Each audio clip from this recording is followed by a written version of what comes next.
Welcome to Marin Shakespeare Company's Romeo and Juliet. We continue with Act 4.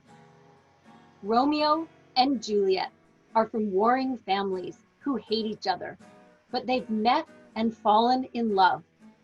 Now Romeo has been banished because of fighting in the streets, and Juliet says if some remedy can't be found, she's going to commit suicide. Let's see what happens as our story continues.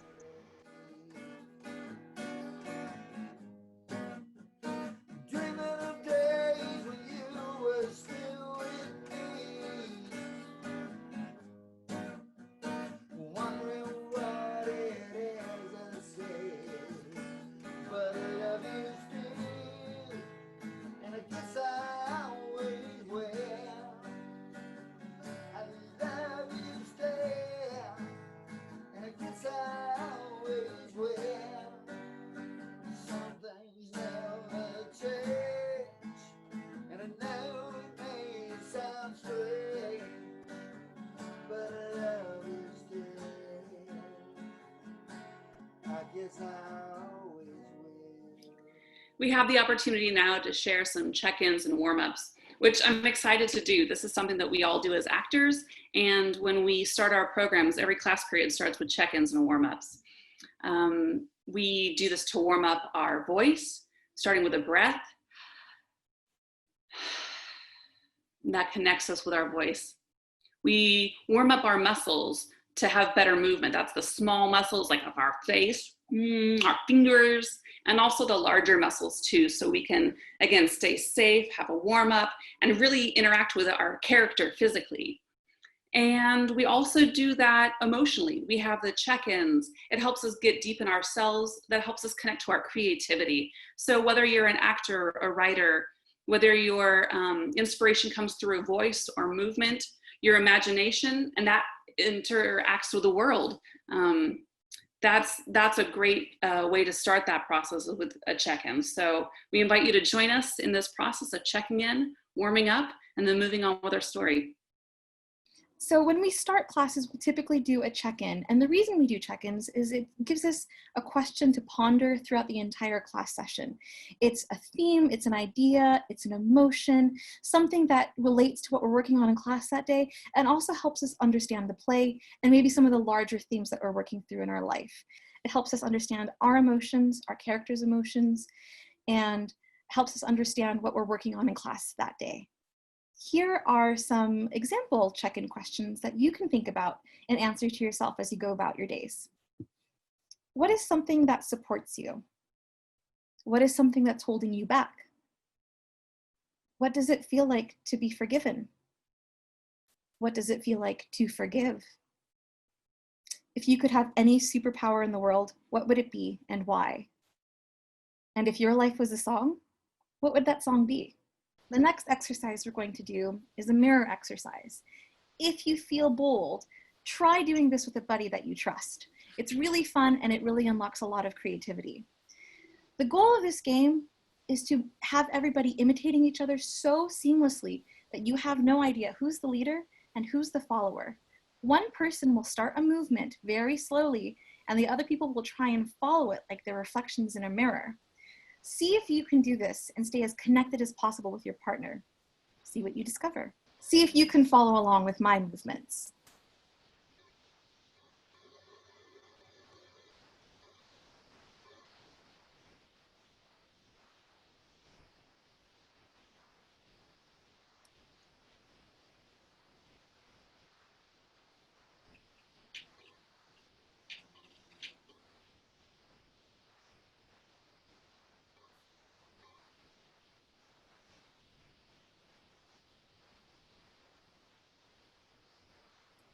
Try this at home. We like to end our classes with an appreciation ritual. This is an opportunity for us to stop, reflect, and pat ourselves on the back for work well done and acknowledge the work that we've all done together. This is an exercise that you can do by yourself at any time. Get yourself in a place where you feel calm and comfortable. Sit quietly with your hands on your lap, and if you feel comfortable, close your eyes. Or just focus on the floor with a soft focus, not staring really hard. think of 2 things that you appreciate about yourself. These can be 2 things that you've done today, 2 qualities about yourself that you really like, or 2 things or people that you know and have in your life that support you. 2 things that you appreciate about yourself. As you breathe in, think about what you appreciate. As you breathe out, say thank you. So do this with me. Breathe in and think about what you appreciate. And as you breathe out, say thank you. Thank you. One more breath, breathe in, and feel yourself fill with appreciation and gratitude for the things that you love and appreciate. And as you breathe out, say thank you. I'd like to ask our actors, what's something you love about your character? And I'd like to ask you, what's something you love about one of the characters in Romeo and Juliet? One thing I like about the nurse is that she speaks her mind. One thing I like about my character, Lady Capulet, is that she is strong and loyal. One thing I like about Lord Capulet is that he, even though he's in the middle of a family quarrel with a party for his daughter, he can still maintain his cool and let everybody get along. One thing I like about my character, Friar Lawrence, is he's compassionate and has the best intentions.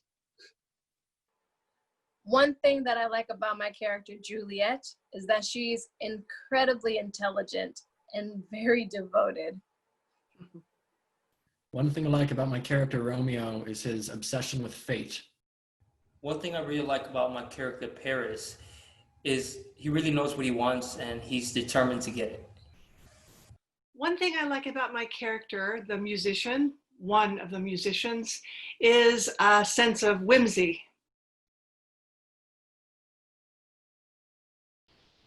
In the scene we're about to see, Paris has gone to Friar Lawrence to ask the friar to prepare for Paris's wedding to Juliet the next day.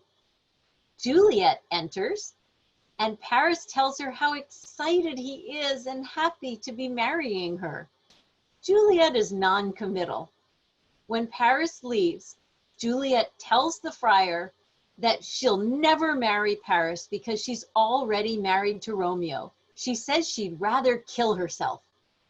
The friar asks her if she's brave enough to kill herself, will she be brave enough to try something like death? And he gives Juliet a medicine that she can take to make it seem as if she has died. Her parents will then take her to the tomb where all of the dead bodies of the Capulets go. And from there, Romeo can come rescue her and take her to Mantua, where they can live happily ever after. That's the plan. We'll see if it works. Watch this scene carefully, and afterwards, ask yourself, does Friar Lawrence go too far? It was one thing to help Romeo and Juliet marry each other in secret. It's another thing to help Juliet fake her death and escape. Not once does he advise her to tell her parents that she's already married.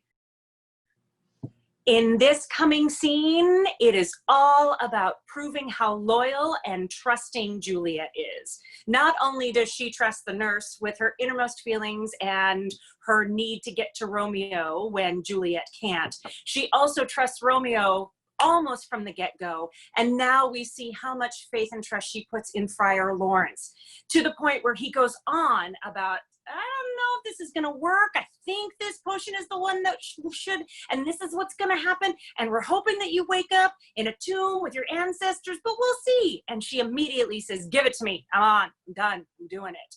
So it just goes to reiterate how trusting and how loyal Juliet is in this time. One of the things we learn about Juliet in this scene is that she is a young woman of courage and determination. She imagines what it will be like to be in the tomb with all the dead Capulet bodies. She describes it to herself in detail, and yet she's ready to go there. She's got a lot of guts. In this scene, you'll hear Juliet use some very desperate language and paint vivid images. In one of her speeches, you'll hear her use the word charnel house or burial vault, meaning she'd rather be locked up with the dead than marry Paris. foreshadowing her future. One thing that Shakespeare does in this scene that he does over and over in his writing is use words in different ways. Juliet says, when she's asking the friar to tell her if there's any remedy for her situation, she says, "Be not so long to speak. I long to die. If what thou speaks, speak not of remedy." In these two lines, Shakespeare uses two different words in two different ways. Juliet says, "Be not so long to speak. Don't take such a long time," because she longs to hear what the friar has to say. She yearns to hear what he has to say. And she says, if what he speaks, and she means that literally, the words coming out of his mouth, speak not of remedy, using the word speak in a slightly different way. It's Shakespeare showing us his great command of the English language, and it's a wonderful thing to look for in his writing. Pay close attention to the interaction that Juliet and Paris have in this scene. It's our first time seeing the two of them talk to each other, and they're engaged. It's meant to show just how wrong they are for each other. Paris is gentlemanly and polite, and Juliet is sassy and contradictory and witty. Poor Paris just does not get the hint, and Juliet keeps him at a distance with her sarcasm. It reminds me a lot of the scene where Romeo and Juliet meet. See if you can spot the similarities and differences. Juliet's getting ready to do something that terrifies her. Have you ever been in a situation where you had to psych yourself up to do something that scared you? Desperate times call for desperate measures. But are the friar and Juliet being reasonable, or are they being governed by their grief? Friar Lawrence takes the role of conflict manager. He's always trying to do what he thinks is best to help others. Are you a fixer like Friar Lawrence? Do you try to solve the situation? Has it ever worked, or has it been made worse? What have you done when you felt like your back was to the wall? Have you made desperate choices? Have you chosen hope instead of despair? And we want to know if you've ever put your wholehearted trust in someone. On Thursday, sir. The time is very short. My father Capulet will have it so, and I am nothing slow, just like his haste. You say you do not know the lady's mind. Uneven is the course. I like it not. Immoderately she weeps for Tybalt's death, and therefore I have little talked of love. For Venus smiles, not in a house of tears.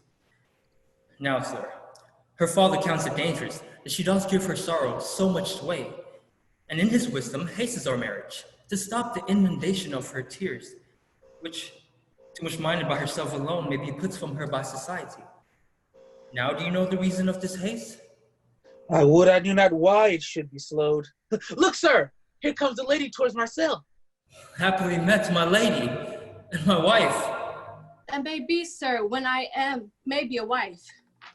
That may be, must be. Love, on Thursday next. What must be, shall be. That's a certain text. Come you to make confession to this father? To answer that, I should confess to you. Do not deny to him that you love me. I will confess to you that I love him. So ye, I am sure that you love me. If I do so, it will be of more price, being spoke behind your back than to your face. Poor soul. That face is much abused with tears. The tears have got small victory by that, for it was bad enough before their spite. Thou wrongs it more than tears with that report. That is no slander, sir, which is a truth. What I spake it to my face. Thy face is mine, and thou hast slandered it. It may be so, for it is not mine own. Are you at leisure, Holy Father, now? Or shall I come to you at evening mass? My leisure serves me, pensive daughter. Now, my lord, we must entreat this time alone. God shield I should disturb devotion. Juliet, on Thursday early will I rouse you. Till then, and keep this whole kiss. Oh, shut the door, and when they has done so, come weep with me, pass hope, pass cure, pass help. Oh, Juliet, I already know thy grief. It strains me past the compass of my wit. I hear it must, and nothing may prorogue it, on Thursday next be married to this county.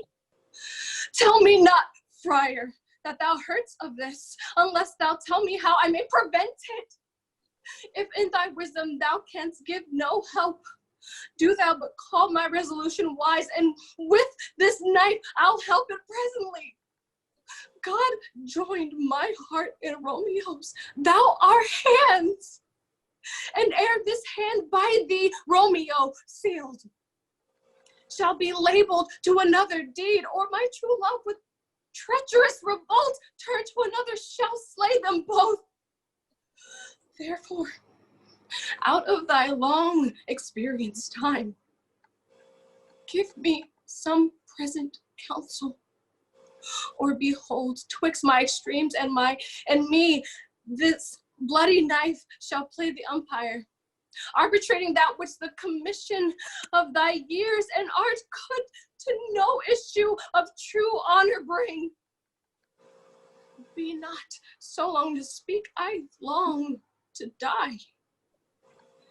If what thou speaks, speak not of remedy. Oh, daughter, I do spy a kind of hope, which craves as desperate an execution as that is desperate which we would prevent. If rather than marry County Paris, thou hast the strength of will to slay thyself, then it's likely thou wilt undertake a thing like death, to chide away the shame that copes with death himself, to escape from it. And if thou darest, I'll give thee remedy.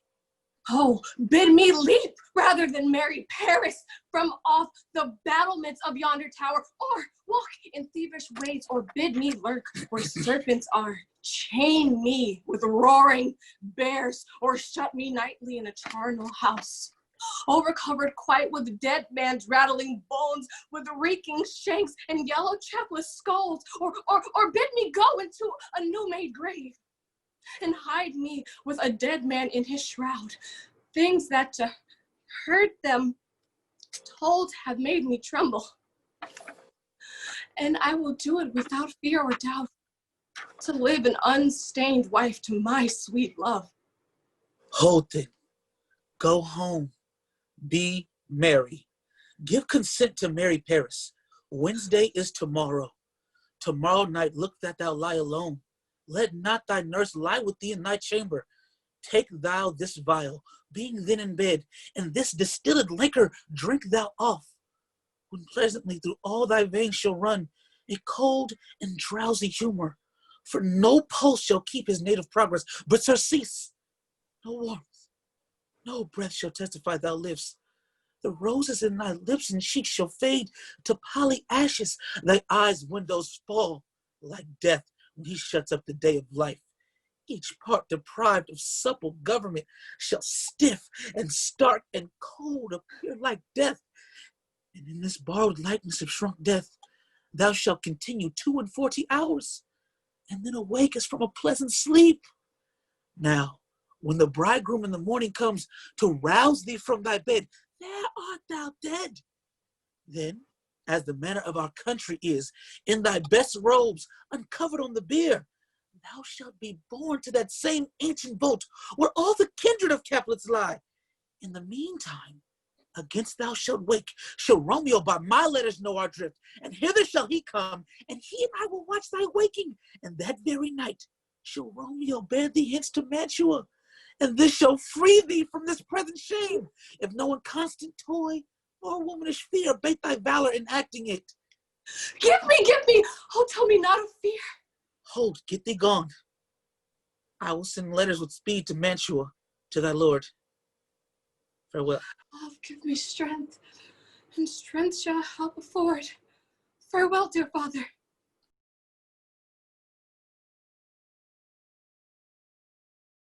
This scene coming up is short and really just serves as exposition. The Capulets are getting ready for the wedding of Paris to Juliet. What I love about this scene, though, and it's kind of sneaky, is that we get to see just how strong and just how good of an actress Juliet is. She comes to her father and asks him to forgive her for not being obedient. She plays the role of the dutiful, repentant, chaste daughter very well and doesn't let her strong exterior slip, even for a second. She doesn't even really lie to her father. She simply says, I met with the friar, he told me to ask your forgiveness, and when I met Paris on the way there, I gave him what words of love I could. She just leaves out the part where she couldn't give him any words of love because she doesn't love him. Lord Capulet is giving lots of orders to get ready for Juliet's wedding party when Juliet returns from having seen Friar Lawrence. She tells her father that she has changed her mind and she's ready to marry Paris and asks for his forgiveness. Her dad is exuberant and keeps making plans for the wedding. He says, let's do it first thing tomorrow morning. Juliet only has the time when she's done at Friar Lawrence's in walking to get to her house to figure out the plan. And her plan is indeed to fake it till she makes it. I love this because I think in this scene, you've got to wonder and pay close attention to the nurse. The nurse has got to be wondering, well, I think she went to Friar Lawrence's. I wonder what happened. Oh my gosh, she's repenting. And it would just be neat to be in the nurse's shoes to wonder what is going on. So for a brief moment, I would love to be the nurse. You could make the argument at this point in the play that between Romeo and Juliet, Juliet is actually the stronger one. She's doing all the heavy lifting. She's suffering her parents' disappointment and anger. She's enacting a plan to escape, and she's the one who now has to pretend to go along with the plan. Romeo may be sad and suffering in exile, but Juliet is the one who's taking her grief and taking action. One of the things that we learn about Juliet in this scene is that she can lie to her parents very easily. She's our heroine. We're supposed to love everything about her, and yet she is such a great liar. Shakespeare shows us that the people we love the most have many different facets to their personality. In this scene, you'll see a great interaction between Gregory and Capulet. Capulet orders him to find 20 great cooks, and he basically says, "Of course I will, sir." Capulet asks him how he will do that, and he remarks that he will have them lick their own fingers. If your food tastes so bad that you won't try it, it seems like a clear indication to Gregory that you can't cook. One of my favorite lines in this scene is when Juliet's father, Lord Capulet, says, "My heart is wondrous light." He's very happy because Juliet has come around to agreeing with him. But I love the image of a heart being wondrous light, so light that it fills us with wonder. Have you ever felt that your heart was wondrous light? Has there ever been a time in your life where you've thought one thing going into a situation, and then as it is happening and unfolding before your eyes, it does a complete 180 on you?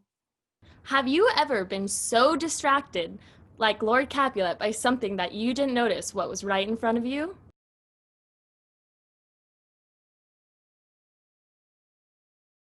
So many guests invited, Sirret.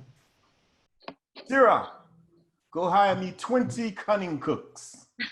You shall have none ill, sir, for I'll try if they can lick their fingers. How canst thou try them so? Marry, sir, 'tis an ill cook that cannot lick his own fingers. Therefore, he that cannot lick his fingers goes not with me. Go, be gone. We shall be much unfurnished for this time. What, is my daughter gone to the Friar Lawrence? Aye, forsooth. Well, he may chance to do some good on her. A peevish, self-willed harlotry it is. See where she comes from shrift with Mary, look. How now, my headstrong? Where have you been guiding? Where I have learned me to repent the sin of disobedient opposition to you and your behaste, and am enjoined by holy Lawrence to fall prostrate here, and beg your pardon. Pardon, I beseech you, Henceforth, I am ever ruled by you. Send for the county. Go tell him of this. I'll have this knot knit up tomorrow morning. I met the youthful lord at Lawrence's cell and gave him what become love. I might not overstep the bounds of modesty. Why, I'm glad on it. This is well. Stand up. This is as it should be. Let me see the county. Aye, Mary, go. I say, and fetch him hither. Now, afore God, this reverend holy friar, our whole city is much bound to him. Nurse, will you go with me into my closet to help me sort such needful ornaments as you think fit to furnish me tomorrow? No, not till Thursday. There is time enough. Go, nurse. Go with her. We'll to church tomorrow. We shall be short in our provision. 'Tis now near night. Tush, I will stir about, and all things shall be well. I warrant thee, wife. Go thou to Juliet. Help to deck up her. I'll not to bed tonight. Let me alone. I'll play the housewife for this once. What, ho, they all forth. Well, I will walk myself to County Paris to prepare him up against tomorrow. My heart is wondrous light, since this wayward girl is so reclaimed.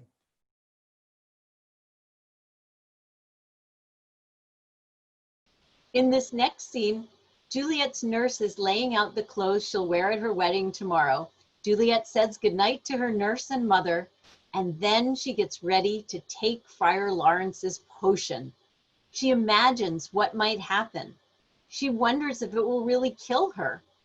She gets herself so terrified that she seems to see her cousin Tybalt's ghost coming for her, and then she drinks the potion.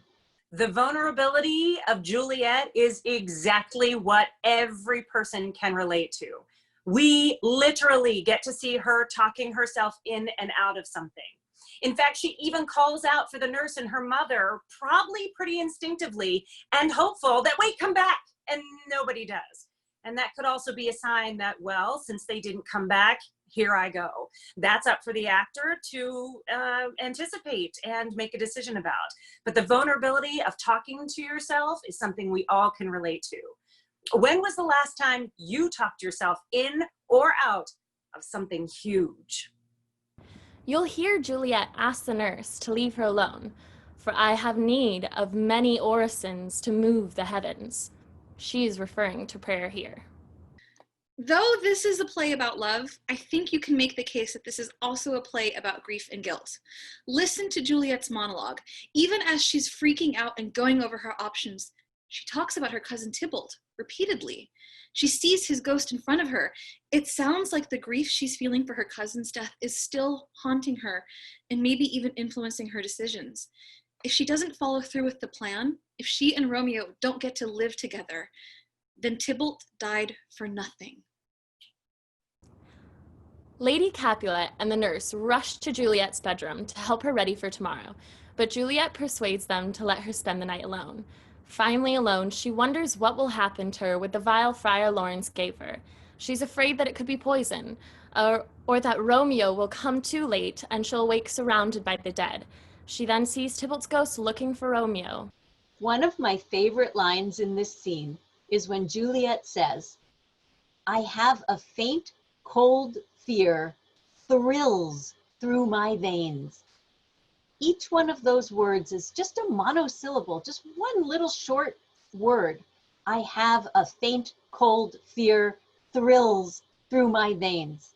But because Shakespeare lets Juliet say the word thrills, he turns that into a line of amazing poetry. Have you ever felt like the blood in your veins was thrilling you?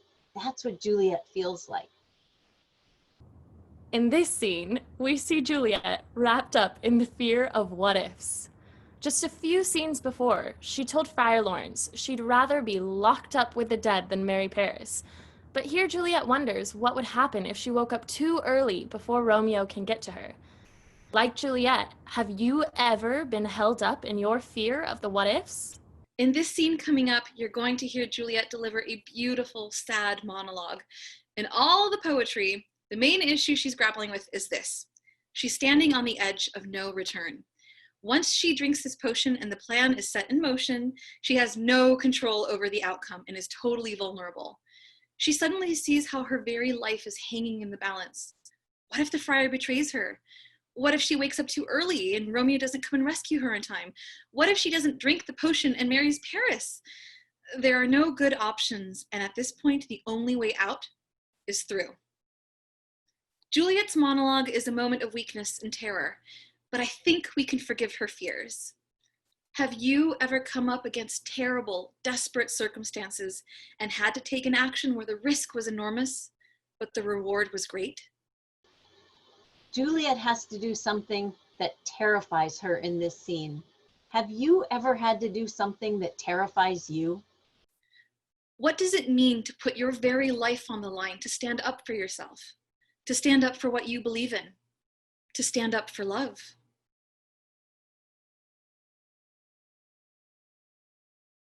Aye, those attires are best. But, gentle nurse, I pray thee, leave me to myself tonight, for I have need of many orisons to move the heavens to smile upon my state, which, well, thou knowest, is crossed and full of sin. What? Are you busy? How? Need you my help? No, madam. We have called such necessaries as are behovelled for our state tomorrow. So please you, let me now be left alone, and let the nurse this night stay up with you, for I am sure you have your hands full all in this sudden business. Good night. Get thee to bed and rest, for thou hast need. Farewell. God knows when we shall meet again. I have a faint cold fear thrills through my veins that almost freezes up the heat of life. I'll call them back again to comfort me. Nurse! What should she do here? My dismal scene, I needs must act alone. Come, Vial. What if this mixture do not work at all? Shall I be married then tomorrow morning? No, no, this shall forbid it. Lie thou there. What if it be a poison, which the friar subtly hath ministered to have me dead? Lest in this marriage he should be dishonored because he married me before to Romeo. I fear it is, and yet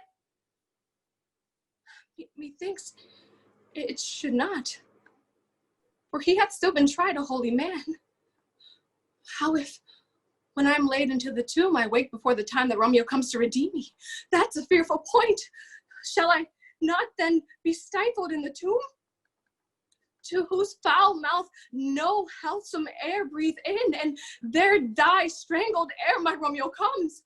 Or if I die, is it not very like the horrible conceit of death and night, together with the terror of the place, as in a vault, an ancient receptacle, where from these many hundred years the bones of all of my buried ancestors are packed, where bloody Tybalt, yet but green in earth, lies festering in his shroud, where, as they say, as some hours in the night spirits resort. Alack, alack, it is not like that. I so early waking, what with loathsome smells and shrieks like mandrakes torn out of the earth, that living mortals hear them run mad. Oh, if I wake, shall I not be distraught, environed with all these hideous fears, and madly play with my forefather's joints, and pluck the mangled Tybalt from his shroud? And in this rage, with some great kinsman's bones, as with a club, dash out my desperate brains. Oh, look. Methinks I see my cousin's ghost, seeking out Romeo. That did he spit his body upon a rapier's point. Stay, Tybalt, stay.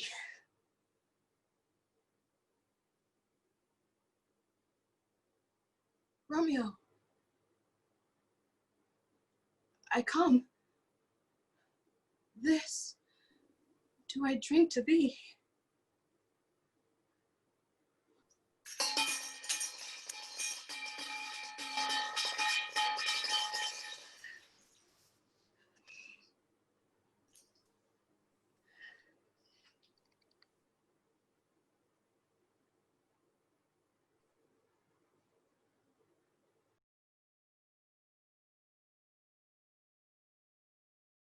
In this next short scene, the whole Capulet household, servants and everyone are getting ready for the party the next day for Juliet's wedding. It's 3 o'clock in the morning and Lord Capulet tells the nurse to go wake Juliet up. One of the things Lord Capulet says as he's getting ready for Juliet's wedding party is, "Spare not for the cost." He'll spend any amount of money on his daughter. It's his way of showing how much he loves her. Of course, he doesn't understand her. He doesn't let her speak her mind, and he doesn't listen to her. But he thinks that by spending money, he is showing his deep love. I think what Shakespeare is about to do to us, the audience, in this upcoming scene is so perfect yet so devious. This scene is a lovely domestic moment, morning in the Capulet household. Lady Capulet and the nurse start the business of the day, fetching spices for the kitchen. Lord and Lady Capulet banter and tease each other like a young couple in love. The serving men of the house bring in supplies for the wedding party. The energy is light, happy, joyful, and merry. It's everything you'd expect for the morning of a wedding. That's what makes what happens next so completely heartbreaking. So Shakespeare does this amazing thing with this particular scene. He lets the audience in on the secret. We know everything that has happened up to this point when the characters on stage do not. That just goes to show how much honor William Shakespeare gives to every one of his audiences. We know something that nobody else does. Have you ever been privy to the secret? How did it make you feel? Special or burdened? If you could throw a party for anyone you love, what would it be like? What foods would you serve? Who would you invite? What would the entertainment be like? What would your party be?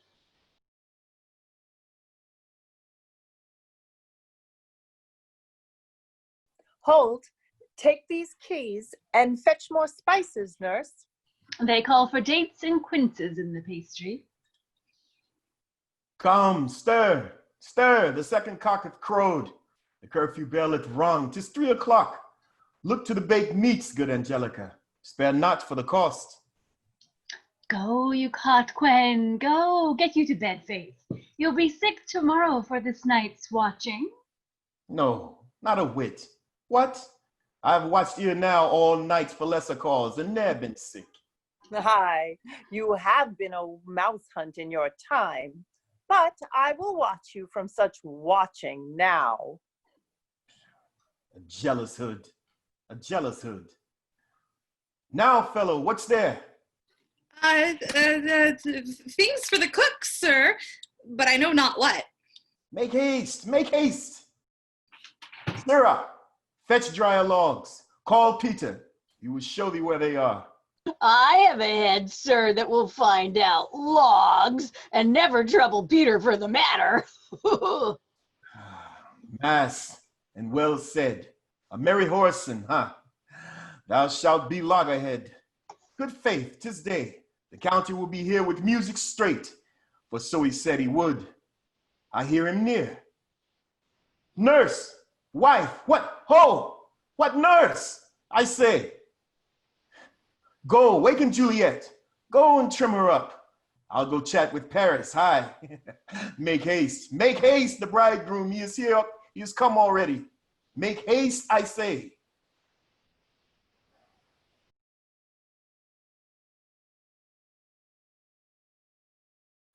I want you to remember how happy and fun the previous scene was, because this scene coming up is the exact opposite.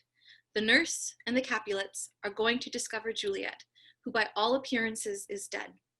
It's gut-wrenching. In this next scene, the nurse is excited to wake up Juliet for her wedding day.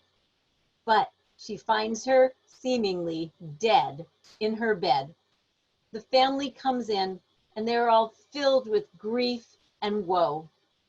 Friar Lawrence enters and comforts them. He, of course, knows that Juliet only seems dead, and everybody leaves, leaving the wedding musicians to talk about how sad they are that they're not going to make any money, but at least they can go have a good meal from the wedding feast.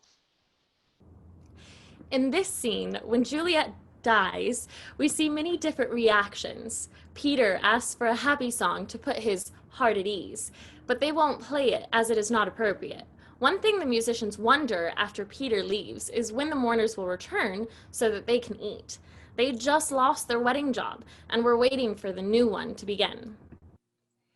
I feel incredibly sorry for Paris in this scene. Not only is he told at the first party that Capulet holds is, hey, meet my daughter, I think you'd be perfect together.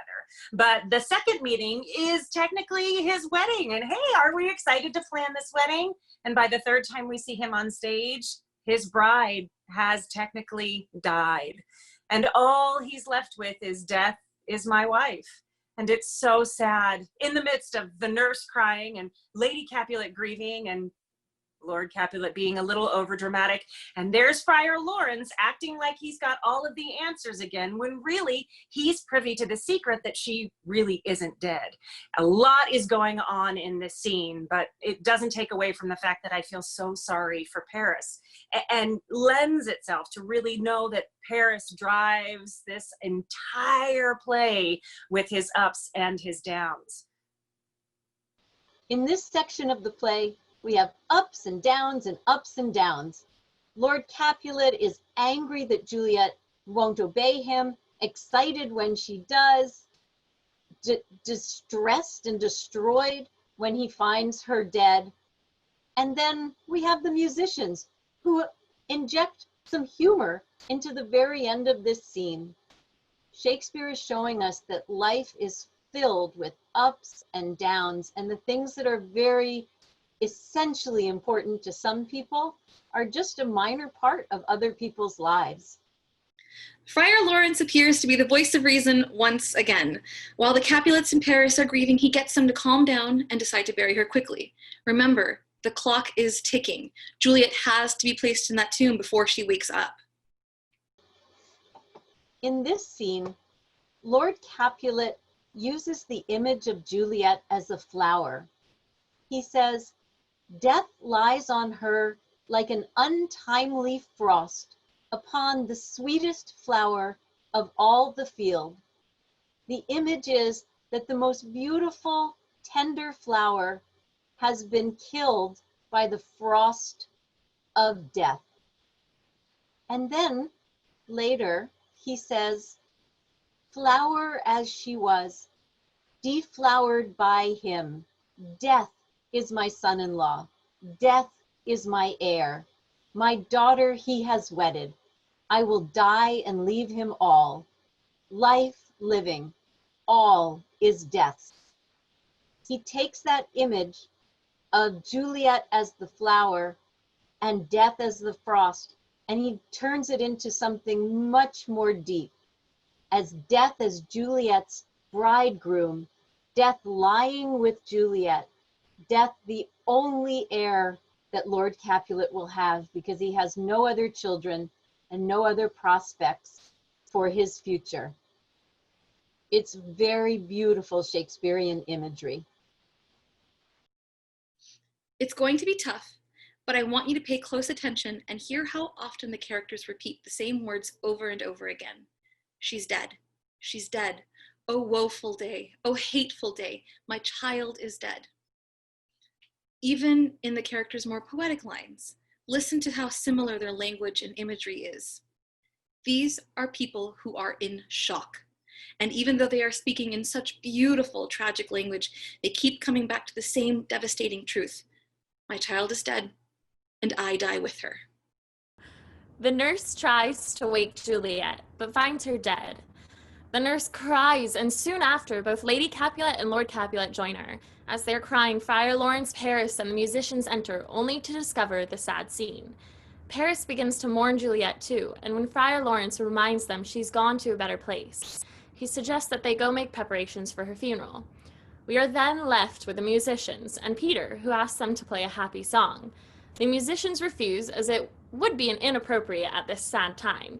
Peter and the musicians insult each other, and oftentimes we don't get to see this little snippet at the end, as it is cut, but getting the chance to see how the different classes in the household respond to Juliet's death is really important. The little moment that Peter has with the musicians at the end of the scene may seem out of place, but it's actually Shakespeare's gift to the audience, a little comic relief after so much tragedy and heartbreak. Are you like Peter? Do you find joy in music in times of sorrow? Has there ever been a time in your life where you've thought and thought and thought that things were going to get better, only to find huge disappointment at the end of this story? In this scene, the characters express deep grief and woe and devastation when they think Juliet has died.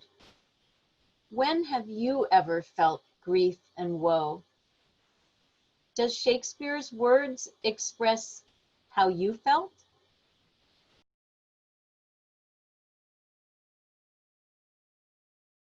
Mistress? What, mistress?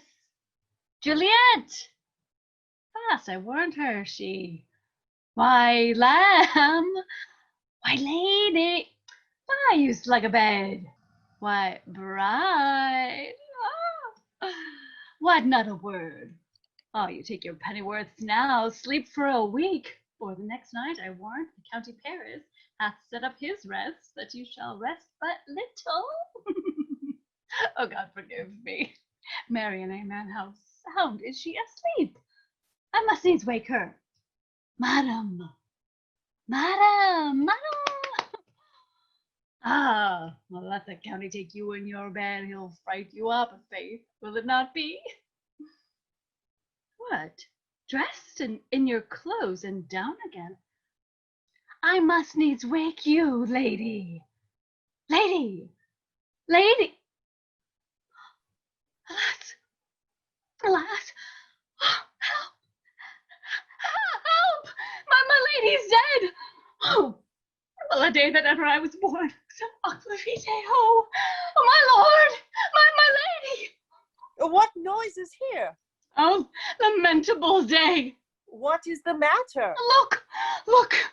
Oh, heavy day! Oh, me! Oh, me! My child! My only life! Revive!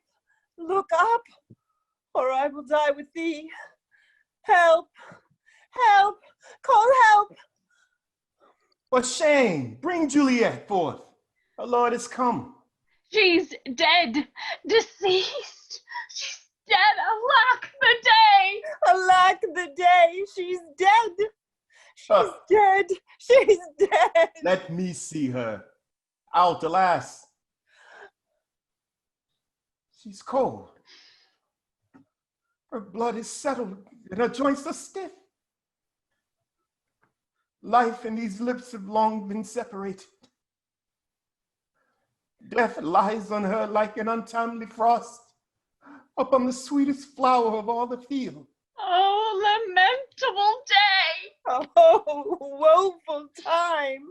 Death that hath ta'en her hence to make me wail, ties up my tongue and will not let me speak. Come, is the bride ready to go to the church? Ready to go, but never to return. O son, the night before thy wedding day, hath death lain with thy wife. There she lies, flower as she was, deflowered by him. Death is my son-in-law.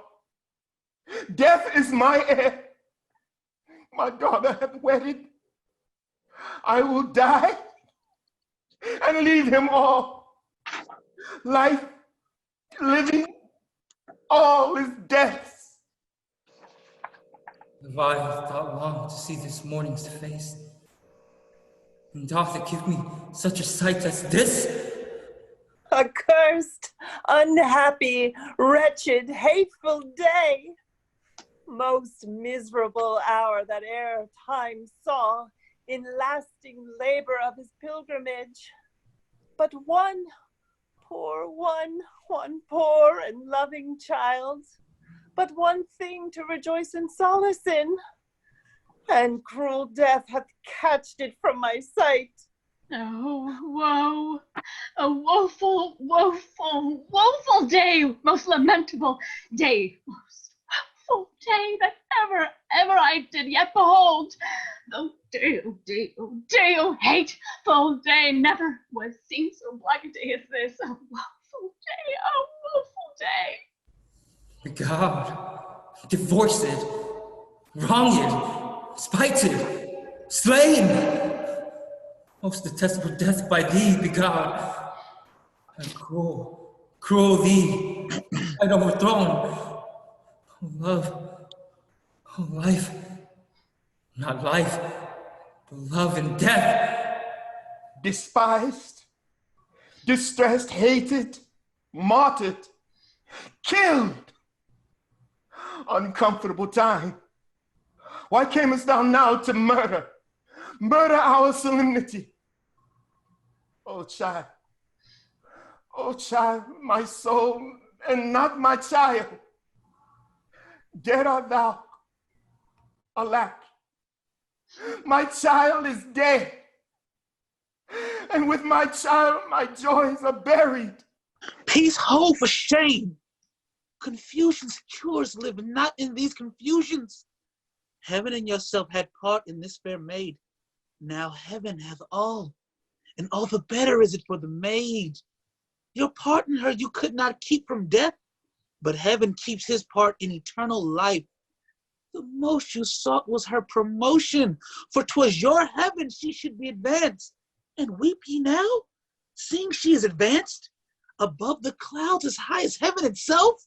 Oh, in this love you love your child so ill that you run mad, seeing that she is well.